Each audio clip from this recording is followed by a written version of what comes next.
ஒரு பாலைவன நாட்டுல இப்படி ஒரு மலை மேல பொட்டல் கட்ட ஒரு பறக்கு மரன்னு ஒண்ணு இருக்கு. அந்த பறக்கு மரம் பார்க்க போறோம் பாருங்க.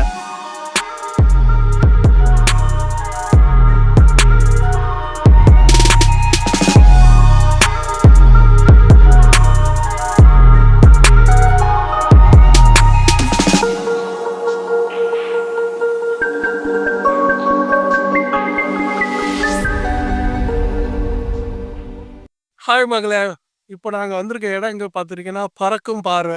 ஒரு பாலைவன நாட்டுல இப்படி ஒரு மலை மேல பொட்டல் கட்ட ஒரு பறக்கு மரன்னு ஒண்ணு இருக்கு. அந்த பறக்கு மரம் பார்க்க போறோம் பாருங்க. மரம் எப்படி உருவாயிருக்கும்னு பாத்தீங்கன்னா, இது அந்த காலத்துல தண்ணிக்குள்ள கடலுக்குள்ள இதெல்லாம் இருந்திருக்கும். கடல் உள்வாங்கும் போது நிறைய திட்டுகள்லாம் வெளியில வரும். நிறைய தீவுகள்லாம் உள்ள வெட்டினோட சொல்லுவோம் இல்லையா, அது மாதிரி இது கடலுக்குள்ள திட்டுகள்லாம் இருக்கும். வாங்க அது எப்படி இருக்குன்னு உள்ள போய் பார்க்கலாம். மக்களே, ஏதோ ஒரு ஹீல்ஸ்ல போன மாதிரி ஃபீலிங்ஸ் இருக்கு. ஆனா பார்த்து எடுத்து தான் போகணும். ஒரே கல்லு மண்ணா தான் இருக்குது. ஏப்பா மூச்சு வாங்குதாப்பா. இந்த இடத்துக்கு நீங்க வர்றதுக்கு கார் மேல கொண்டு வர முடியாது. நீங்க கீழே பார்க் பண்ணிட்டு மெதுவா தான் நடந்து வரணும். சரிங்களா மக்களே? இப்போ உங்களுக்கு காட்டுற பாருங்க, அந்த பறக்கும் பார்வை சொன்னோம்ல, அந்த பார்வை தான் இது. இப்ப பாருங்க எப்படி இருக்குது.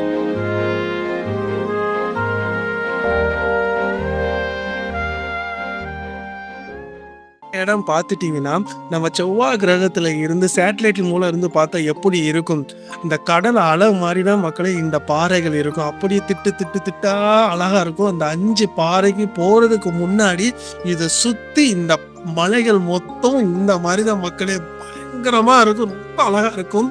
நீங்க தான் கண்டிப்பா ஃபேமிலியோட வந்து பார்க்கணும். ஆனா ஒரு ஈவினிங் ஒரு 3 மணி போல அப்படி வந்து பாருங்க, நல்ல இருக்கும். போட்டோஸ் எல்லாம் எடுக்கிறதுக்கு அருமையான இடம் மக்களே. இப்ப வரும் பாருங்க நம்மளுடைய பாருங்க.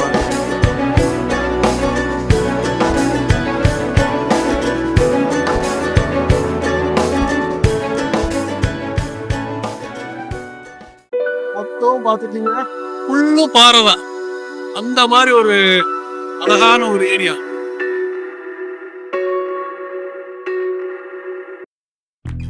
இத பாருங்க, அதே அப்பா. இன்னும் அந்த பாறை பாத்துட்டீங்கன்னா விக்கிக்க உணாம அப்படியே நிக்குது. பார்த்தேன்.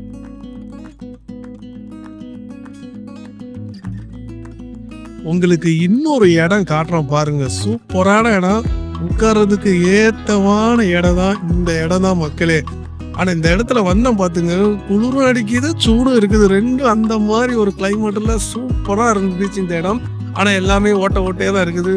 ஆனா ஒண்ணு, கீழே உளுந்துது, சோழி முடிஞ்சுது, அவ்வளவுதான். பேக் பண்ணிட வேண்டியதா, கூடுதல் இருக்க வேண்டாம் மக்களே, பயமா தான் இருக்குது. அப்படியே நான் வெளியே பார்த்தேன் பாருங்க. இதுல ஹைலைட்டே இந்த இடம் தான் மக்களே. 2 பாறை இருக்கு பாருங்க. அதுல நடந்து போறதுதான். நம்ம அந்த காலத்துல புதையலை தேடி போவாங்களா, அந்த மாதிரி ஒரு எக்ஸ்பீரியன்ஸ் இருந்துச்சு. ஆனா என்ன, கொஞ்சம் பெரிய உடம்பு உள்ளவங்களால போக முடியாது கண்டிப்பா. ஏன்னா கொஞ்சம் இடம் டைட்டா தான் இருந்துச்சு. நீங்க என்னையே பார்த்துருப்பீங்க, நானே 2-3 இடத்துல ஸ்லிப்பாக இருக்கும். அந்த மாதிரி ஒரு இடம் தான். ஆனா வரும்போது வந்துட்டேன். ஆனா வெளியே போகும்போது இந்த இடத்துல கொஞ்சம் லாக் ஆயிட்டு மக்களே. கண்டிப்பா வரமாட்டேதான் நினைச்சேன். ஆனா எப்படியோ வெளியே வந்துட்டேன். ஆனா நல்ல ஒரு அனுபவம், சூப்பரா இருந்துச்சு. எல்லாரும் வாங்க, இந்த இடத்த ட்ரை பண்ணி பாருங்க. நல்ல ஒரு இடம் மக்களே. எனக்கே தெரியாது நம்ம பஹ்ரைன்ல இப்படி ஒரு இடம் இருக்கிறது. நம்மளோட ஃப்ரெண்ட்ஸ் தான் கூட்டு போனாங்க. இவ்வளோ நாள் மிஸ் பண்ணிட்டேன். அதுமாரி நீங்களும் மிஸ் பண்ணிடாதீங்க. அதுக்காக தான் இந்த வீடியோவே நான் பண்ணது. அதுக்கப்புறம் இன்னொரு இடம் இருக்குது. மொத்தம் இந்த மாதிரி ஒரு 3 இடம் உண்டு. ஆனால் இதில் போய்கிட்டே இருக்கும்போது என்னன்னு பார்த்துட்டிங்கன்னா, அங்கே ஒரு பெரிய பாறை கீழே இருக்கு. ஆனால் கீழே விழற இன்னொரு பாறையோட ஒரு மோதி இருக்குது. அதுதான் இந்த இடம். ஸோ அதெல்லாம் நீங்கள் பயப்படாதீங்க, நம்ம மேலெல்லாம் விழாது. அது சேஃபாக தான் அதில் இந்த இடத்துல இருக்குது. ஆனால் இத்தனை வருஷம் ஆனாலும் இந்த பாறை, அதாவது இது பவளப்பாறை தான் மக்களே. அந்த காலத்தில் அரபிகள் ஏரியாலெலாம் வீடு கட்டுறதுக்குலாம் இந்த இதை தான் எடுத்து யூஸ் பண்ணியிருக்காங்க. அதனால் பவளப்பாறை உண்மையில அவ்வளோத்துக்கு ஒரு ஸ்ட்ராங்கான ஒரு இதுதான். ஆனால் என்ன, அந்த பாறை நான் பார்க்கும்போது ஃபுல்லு ஒரு ஓட்டையாக இருந்துச்சு. அப்போ தான் நினச்சிக்கிட்டேன், இந்த மீன்கள்லாம் ஒளியறதுக்குள்ள ஹைடன் ஏரியா மாதிரி இருக்குது. அதனால தான் இந்த கடலில் இந்த பவளப்பாறைகள் மீன்கள் கூடுதல் அதில் ஒளிஞ்சு இருக்கிறதுக்குன்னு நினைக்கிறேன். அதுக்கப்புறம் இன்னொரு இடம் கூட இருந்துச்சு, பார்த்தேன். அதுக்குள்ளே அப்படியே போயிட்டே வந்தான் பாருங்க. வேற லெவல் மக்களே. நான் எவ்வளோ இடத்துக்கு போயிருக்கேன். இன்னொரு இடம் இதே மாதிரி ஒன்று போயிருக்கேன். ஆனால் அந்த இதை காட்டுங்க இதுக்குள்ளே நம்ம உள்ளே போயிட்டு வர்றது வந்து ரொம்ப இன்ட்ரெஸ்டிங்காக இருந்துச்சு. நல்ல ஒரு அழகான ஒரு இடம். ஆனால் என்ன ஒரு சாயங்காலம் ஒரு 3 மணி போல் வாங்க நல்ல என்ஜாய் பண்ணலாம். அதுக்கப்புறம் வாங்க அப்படியே நம்ம சுற்றிக்கிட்டோம். அதுக்கப்புறம் மேலே போன மக்களே பார்த்தீங்கன்னா என்னை சுற்றி ஒரு மரம் தண்ணி ஒன்றுமே கிடையாது. ஃபுல் அண்ட் ஃபுல்லு பொட்டக்காடு தான். அதனால தான் மக்கள் இந்த ஏரியாவில் பெட்ரோல் இவ்வளோத்துக்கு கிடைக்கிறதுக்குள்ள காரணம். என்னை பார்த்துட்டிங்களே என்னை சுற்றி ஒரு மரம் கூட இருக்காது. வாங்க அந்த பாறை நம்ம ஏறி ட்ரை பண்ணி பார்ப்போம். ஆனால் கொஞ்சம் ரிஸ்க்காக தான் இருக்குது, ட்ரை பண்ணி பார்ப்போம்.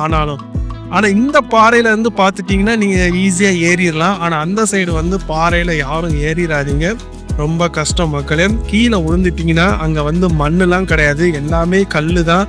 அதனால் தயவுசெய்து யாரும் மேலே இந்த மாதிரி ஏறி வீடியோஸ் எடுக்காதீங்க. நானே வந்து கொஞ்சம் கஷ்டப்பட்டு தான் ஏறினேன். இதுதான் மக்களே அந்த மேலே உள்ள டாப் வியூ. என்னை சுற்றி பார்த்தாலே உங்களுக்கு தெரியும், மண்ணும் சரி கல்லும் சரி ஒரே கரையில் தான். என்னால் மேலே கூடுதல் நிற்க முடியல, காற்று ஒரு பக்கம் அடிக்குது. ஸோ அதனால் நீங்களும் யாரும் தயவு செய்து ஏறாதீங்க. ஏறுறது அவ்வளோத்துக்கு சேஃப்டி கிடையாது மக்களே, ஓகேங்களா?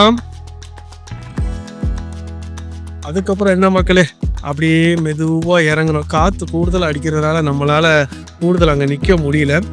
ஸோ அப்படியே இறங்கி அப்படி பேக் சைடில் பார்த்துட்டிங்கன்னா கொஞ்சம் கூட நல்லா இருந்துச்சு. கொஞ்சம் தூரம் இருக்குது, மேப்பை போட்டு வாங்க. வேணும் இந்த பஸ்ஸு டிரான்ஸ்போர்ட்லாம் கிடையாது, உங்களோட ஓன் வண்டியில் தான் வரணும். அது இல்லாமல் நான் உங்களுக்கு இந்த இடத்த வந்து லொக்கேஷன் நம்மளோட டிஸ்கிரிப்ஷனில் வைக்கிறேன், உங்களுக்கு ஈஸியாக இருக்கும் வர்றதுக்கு. உங்கள் அடுத்த ஒரு இடத்த போய் பார்ப்போம் வாங்க. நல்லபடியாக ஃபோட்டோஸ் வீடியோஸ் எடுங்க, வந்து என்ஜாய் பண்ணிட்டு போங்க. ஸோ இந்த வீடியோ உங்களுக்கு பிடிச்சிருக்குன்னு நினைக்கிறேன். மேலும் நம்ம அடுத்த வீடியோவில் பார்ப்போம். ஸோ பாய் மக்களே.